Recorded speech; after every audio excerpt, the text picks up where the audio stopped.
എല്ലാവർക്കും നമസ്കാരം. Welcome back to Niyans. പച്ചക്കറികൾ കൊണ്ട് തയ്യാറാക്കിയിട്ടുള്ള ഒരു അടിപൊളി സ്നാക്കിൻ്റെ റെസിപ്പിയാണ് ഇന്നത്തെ വീഡിയോയിലുള്ളത്.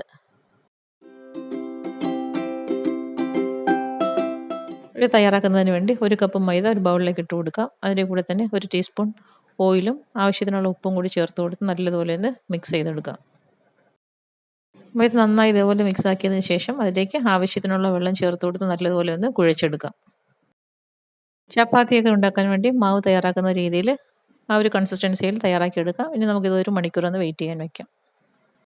ഇനി അതിലേക്കുള്ള ഫില്ലിങ് തയ്യാറാക്കാം. അതിനുവേണ്ടി ഒരു സവാള ചെറുതായി അരിഞ്ഞതും 2 പച്ചമുളക് ചെറുതായി അരിഞ്ഞതും കൂടി എണ്ണയിലേക്ക് ഇട്ട് കൊടുത്ത് നല്ലതുപോലെ ഒന്ന് വാട്ടിയെടുക്കാം. ഇനി അതിലേക്ക് ആവശ്യത്തിനുള്ള ഉപ്പും കൂടി ചേർത്ത് കൊടുക്കാം.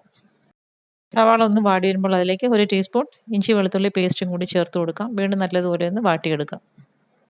ഇഞ്ചിയുടെയും വെളുത്തുള്ളിയുടെയൊക്കെ പച്ചമണം മാറി വരുമ്പോൾ അതിലേക്ക് 1/4 ടീസ്പൂൺ മഞ്ഞൾപ്പൊടി ഇട്ട് കൊടുക്കാം. പിന്നീട് 1/2 ടീസ്പൂൺ ഗരം മസാലയും കൂടി ചേർത്ത് കൊടുത്ത് എല്ലാം കൂടി നല്ലതുപോലെ ഒന്ന് മിക്സ് ചെയ്ത് കൊടുക്കാം. മസാലയുടെയൊക്കെ പച്ചമണം മാറി വരുമ്പോൾ അതിലേക്ക് ഒരു ക്യാരറ്റ് ചെറുതായി അരിഞ്ഞതിട്ട് കൊടുക്കാം. കുറച്ച് ക്യാപ്സിക്കം ചെറുതായി അരിഞ്ഞതിട്ട് കൊടുക്കാം. പിന്നീട് കുറച്ച് ക്യാബേജും കൂടി ഇട്ട് കൊടുക്കാം. ഇനി ആവശ്യത്തിനുള്ള ഉപ്പും ചേർത്ത് കൊടുത്ത് നല്ലതുപോലെ ഒന്ന് മിക്സ് ചെയ്ത് കൊടുക്കാം. എല്ലാം കൂടി നന്നായി മിക്സ് ആക്കിയതിന് ശേഷം ചെറുതായിട്ടൊന്ന് ആവി കയറ്റിയെടുക്കാം. അതിനുവേണ്ടി ഫ്ലെയിം നല്ലതുപോലെ സിമ്മിലാക്കിയതിന് ശേഷം മൂടി വയ്ക്കാം. ഇപ്പോൾ പച്ചക്കറികളൊക്കെ നന്നായി ഒന്ന് ആവി കയറി ചെറിയ രീതിയിലൊന്ന് വെന്ത് വന്നിട്ടുണ്ട്. ഈ ഒരു പരുവാകുമ്പോഴേക്കും ഫ്ലെയിം ഓഫ് ചെയ്യാം. ഇപ്പോൾ മൈദ കുഴച്ച് വെച്ചിട്ട് 1 മണിക്കൂർ കഴിഞ്ഞു. ഇനി ഇതിൽ നമുക്ക് ഓരോ ബോളാക്കി എടുത്തതിന് ശേഷം ചപ്പാത്തിക്ക് പരത്തുന്ന പോലെ ഒന്ന് പരത്തിയെടുക്കാം. വളരെ കനം കുറഞ്ഞ രീതിയിൽ നമുക്ക് എത്രത്തോളം കനം കുറച്ച് പരത്താമോ അത്രത്തോളം കനം കുറച്ച് പരത്തിയെടുക്കാം. ഇതുപോലെ നന്നായി കനം കുറച്ച് പരത്തിയതിന് ശേഷം ഒരു റൗണ്ട് ഷേപ്പിൽ എന്തെങ്കിലും വേവിച്ച് നമുക്കിതൊന്ന് കട്ട് ചെയ്തെടുക്കാം. എല്ലാം ഒരേ വലുപ്പത്തിന് വരാൻ വേണ്ടിയാണ് ഇങ്ങനെയൊന്ന് കട്ട് ചെയ്തെടുക്കുന്നത്. ഇനി ഇതിലേക്ക് നമുക്ക് ആവശ്യമുള്ള അത്രയും ഫില്ലിങ് വെച്ച് കൊടുക്കാം. ഫില്ലിങ് വെച്ച് കൊടുത്തതിന് ശേഷം വീഡിയോയിൽ കാണുന്നത് പോലെ 4 സൈഡിൽ നിന്നും ഇങ്ങനെ ഫോൾഡ് ചെയ്ത് എല്ലാം ഒന്ന് കവർ ചെയ്തെടുക്കാം. ഇതേ രീതിയിൽ ഫോൾഡ് ചെയ്തതിന് ശേഷം സൈഡൊക്കെ നമുക്കൊന്ന് പ്രസ് ചെയ്ത് ഒട്ടിച്ചു കൊടുക്കാം. ഇതുപോലെ ഫില്ലിംഗ് ഒന്നും പുറത്ത് പോകാത്ത രീതിയിൽ കൈ ഉപയോഗിച്ച് ഇങ്ങനെ ഒന്ന് സീൽ ചെയ്ത് കൊടുക്കാം. ഈ ഒരു രീതിയിൽ തന്നെ ബാക്കിയെല്ലാം നമുക്ക് ഇതേപോലെ പരത്തിയെടുത്തതിന് ശേഷം ഫില്ലിംഗ് വെച്ച് കൊടുത്ത് ഫോൾഡ് ചെയ്ത് കവർ ചെയ്തെടുക്കാം.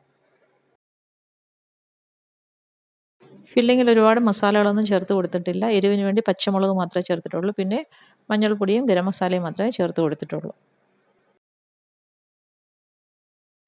ഇതുപോലെ എല്ലാം നമുക്ക് ചെയ്തെടുക്കാം.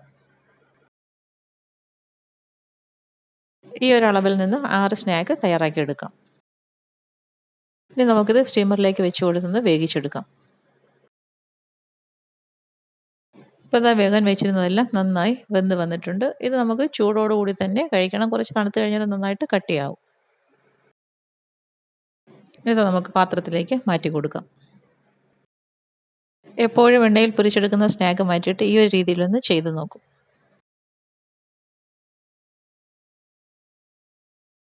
വീഡിയോ ഇഷ്ടമായി ലൈക്ക് ചെയ്ത് സബ്സ്ക്രൈബ് ചെയ്ത് കമൻറ്റ് ചെയ്ത് സപ്പോർട്ട് ചെയ്തേക്കും.